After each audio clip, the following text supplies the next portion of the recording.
3 ways to reset your throttle body without any tools. Step by step, simple and effective. Reset. Step 1 is super simple. Turn the key to the on position, but don't start the engine. You want to get the electronics going, but we don't need the engine running just yet. You'll see the dash lights come on, and you might hear some noises as the car does its initial checks. Once the key is in the on position, step 2 is to wait. That's right, we're just hanging out for about 10 seconds. Now while you're waiting, listen closely. You might hear a slight buzzing or clicking sound coming from the engine bay. That's the throttle body motor doing its thing, learning the position of the throttle plate. After those 10 seconds are up, step 3 is to turn the key off. Again, we're not starting the car, just turning the key completely off and giving it another 10-second break. This on-off cycle is like teaching the throttle body its limits, showing it where it's at when it's closed and open. Now we're going to repeat that on-off cycle 3 times in total. So that's on for 10 seconds, off for 10 seconds, 3 times in a row. It's like we're giving the throttle body a little workout, helping it relearn its range of motion.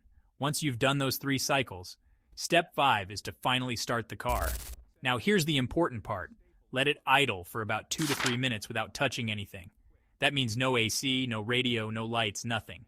We want the engine to warm up and the ECU to learn the new idle position without any interference. Can make a world of difference in how your car runs. Alright guys, now for method number 2, we're going to try the idle learn method. This method is popular and can work on many makes and models. The idea here is to force the ECU, the car's computer, to relearn the idle position while the engine is running. This is especially helpful if you've just cleaned or replaced your throttle body. Step 1 is to start the car and let it warm up to full operating temperature.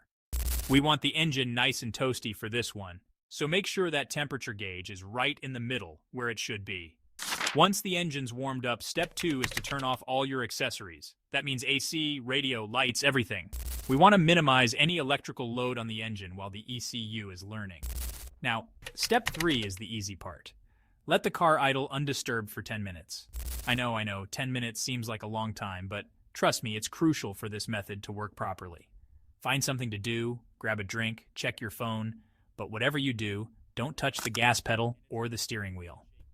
Just let the car do its thing. During those 10 minutes, the ECU is constantly monitoring the engine sensors, making tiny adjustments to the throttle body to find that perfect idle position.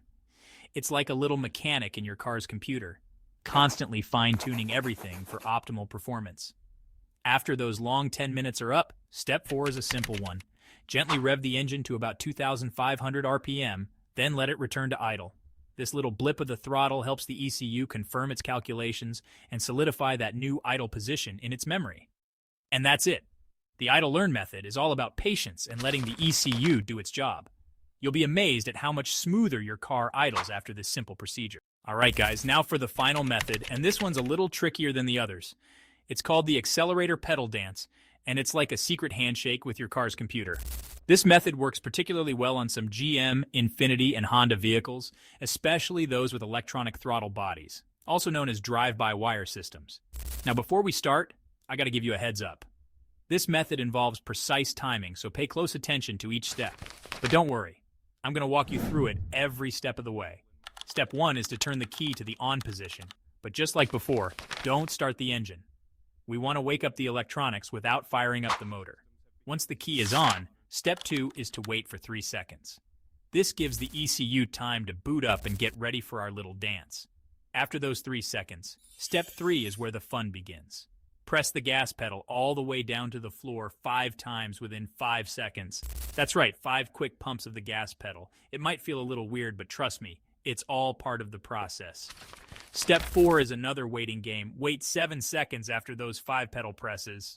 This is where the ECU starts to realize we're not just messing around, that we're actually trying to communicate with it. Now step 5 is the most important part of the dance press. And hold the gas pedal all the way down for 10 seconds. Or until you see the check engine light start flashing. This flashing light is the ECU's way of telling us it's received our message and is entering relearn mode. Once the check engine light is flashing, step 6 is to release the gas pedal and wait another 10 seconds. This gives the ECU time to process everything and finalize the throttle relearn. Finally, step 7 is to start the engine and let it idle for about 3 minutes, just like with the other methods. This gives the ECU a chance to test out its new settings and make sure everything is running smoothly. This accelerator pedal dance method might seem a little strange, but it's a surprisingly effective way to reset your throttle body on certain vehicles. Just remember, timing is key, so follow the steps carefully and you'll be good to go. So there you have it, guys. 3 easy methods to reset your throttle body without any tools. Subscribe for more detailed car DIYs and let me know in the comments which method worked for you.